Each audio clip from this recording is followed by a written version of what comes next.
breaking about PPE and an announcement by the Department of Health and the Health and Safety Executive basically saying they're changing the advice on PPE, saying it is now okay to reuse equipment even where it is designated single use by manufacturers.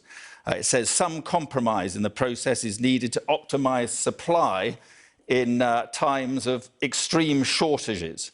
It then says that the advice is to, in the absence of a full-length gown, is to use any other full-length garments or specific full-length garments with an apron, a protective apron over the top of that. And this is the Guardian's reporting that the supply of gowns could run out within hours. Let's go to our Deputy Political Editor, Sam Coates. And Sam, I have to say, quite surprised that that wasn't raised in the news conference there. But this statement from the Department of Health does come as the Guardian issued a story about the supply of gowns.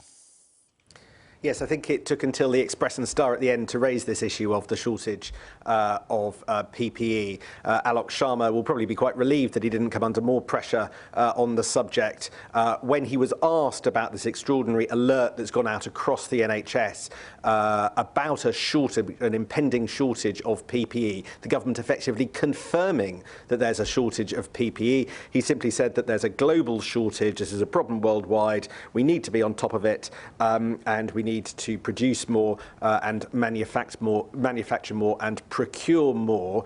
That broad brush answer really not quite matching the extraordinary nature of the announcement made at about 10 to 5, just before the press conference, coming about 5 minutes after the Guardian published a story along a similar theme. Basically, first of all, admitting that there is a shortage of PPE going into this weekend, something that Matt Hancock didn't appear to do in front of a select committee this morning, even though perhaps you would have thought he might have known.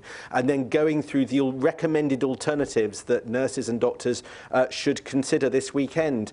And you read some of the key sections of the document saying that the guidance is changing when there is a shortage of the necessary equipment. I mean, some of the language in this document is quite striking. It does say at one point that you should start considering reusable gowns rather than disposable gowns and coveralls. You should shift to reusable options, and it gives you it gives doctors and nurses the kind of alternative equipment that they should start thinking about using this weekend. So if there are no disposable gowns, you should use reusable gowns, reusable laboratory coats, reusable long-sleeved patient gowns, and reusable coveralls. So it does seem as if they're encouraging doctors and nurses to sort of go through the cupboards, really, this weekend to try and find alternatives. The problem is that although the government has delivered 1 billion pieces of PPE, personal protective equipment, over the last few weeks to deal with the coronavirus crisis, you get through it at an incredible rate as people use it and then have to dispose of it for fear of infection. And a lot of the PPE does actually come from China, but there is a global demand on this because every country is facing the same problem at the same time.